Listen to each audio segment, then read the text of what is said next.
بسم اللہ الرحمن الرحیم اللہم صلی علی محمد وعلی آل محمد وبارک وسلم۔ جی ناظرین کرام، السلام علیکم ورحمۃ اللہ وبرکاتہ۔ امید کرتا ہوں آپ تمام احباب خیریت سے ہوں گے۔ سوال یہ ہے کہ تیمم کیا ہے اور یہ کب کیا جاتا ہے؟ تو دیکھیے، سوال اہم ہے، زندگی کے اندر اس کی ضرورت پڑ سکتی ہے۔ اس کو توجہ سے سنیے گا کہ تیمم کیا ہے اور یہ کب کیا جاتا ہے۔ شریعت مطہرہ نے آسانی کی بنا پر غسل اور وضو ہی کی طرح پاکی حاصل کرنے کا یہ ایک طریقہ بتایا ہے۔ یہ اس وقت ہے کہ مثال کے طور پر جب کوئی عذر پیش آ رہا ہو، انسان کسی ایسی جگہ پر ہے جہاں وضو کے لیے یا غسل کے لیے پانی موجود نہیں ہے، یا اگر کسی انسان کو کوئی ایسی بیماری لگ چکی ہے کہ اگر وہ پانی کے ساتھ غسل کرے گا یا وضو کرے گا تو پانی کی وجہ سے اس کی بیماری بڑھنے کا اندیشہ ہے، لیکن وہ پاکی حاصل کرنا چاہتا ہے تو اس وقت وہ تیمم کر سکتا ہے۔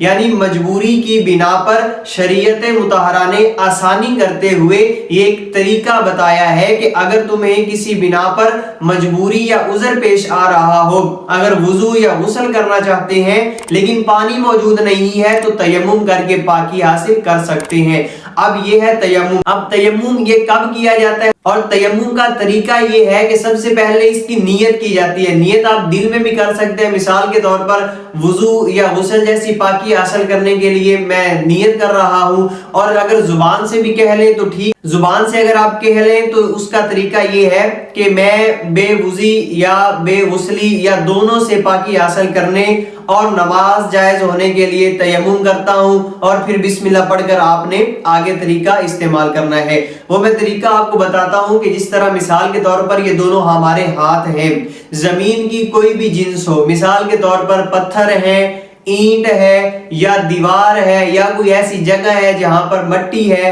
تو آپ اس کے اوپر یوں ہاتھوں کو لگا کر ہاتھوں کو ماریں گے، اور اگر ہاتھوں پر وہ مٹی زیادہ لگ جائے تو آپ اس کو اس طرح مٹی کو جھاڑ لیں گے۔ جھاڑنے کے بعد یہ دونوں ہاتھ آپ نے اپنے پورے چہرے پہ پھیرنے ہیں۔ جس طرح وضو کے اندر پورا چہرہ دھویا جاتا ہے، اسی طرح یہ والے ہاتھ آپ نے چہرے کے اوپر پھیرنے ہیں۔ اگر داڑھی ہے تو یوں داڑھی کے اوپر، یعنی چہرے کا مکمل حصہ آپ نے مسح کرنا ہے ان ہاتھوں کے ساتھ۔ اور جب یہ ہو جائے گا پھر آپ نے ایک مرتبہ دوبارہ پہلے طرح ہی ان ہاتھوں کو اس مٹی کے اوپر یا دیوار کے اوپر یا اینٹوں کے اوپر کرنا ہے، اور اگر اس مرتبہ بھی مٹی زیادہ لگ جائے تو جھاڑ لیں، وگرنہ اب آپ نے کرنا یہ ہے کہ احتیاط کے ساتھ پہلے آپ نے دایاں بازو یا ناخن سے لے کر کونیوں سمیت تک اس سارے بازو کے اوپر آپ نے اچھی طرح سے مسح کرنا ہے کہ کوئی بھی جگہ مسے سے خالی نہ رہے، اور پھر اسی طرح دائیں کے بعد بائیں بازو کا بھی آپ نے اچھی طرح مسح کرنا ہے۔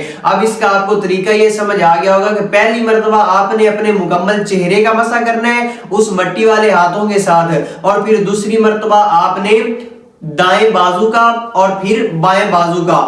اب یہ آپ کا تیمم ہو جائے گا۔ اور تیمم کے اندر یہ بھی یاد رکھیے کہ سر کا مسح اور پاؤں کا مسح نہیں ہے، صرف چہرے اور بازوؤں کا مسح ہے۔ لیکن احتیاط اس میں یہ لازمی آپ نے رکھنی ہے، جو مسح آپ کر رہے ہیں اور جن اعضاء پر کر رہے ہیں ان کے اندر کوئی بھی جگہ مسح سے خالی نہیں رہنی چاہیے۔ تو یہ تھا تیمم کا طریقہ، اور پہلے آپ نے سن لیا کہ تیمم کب کیا جاتا ہے، یعنی جب کوئی عذر یا مجبوری پیش آ رہی ہو۔ تو امید کرتا ہوں کہ آپ کو تیمم کا طریقہ اور یہ کب کیا جاتا ہے یہ سمجھ میں آ گیا ہوگا۔ اللہ رب العزت ہم سب پہ رحم و کرم فرمائے۔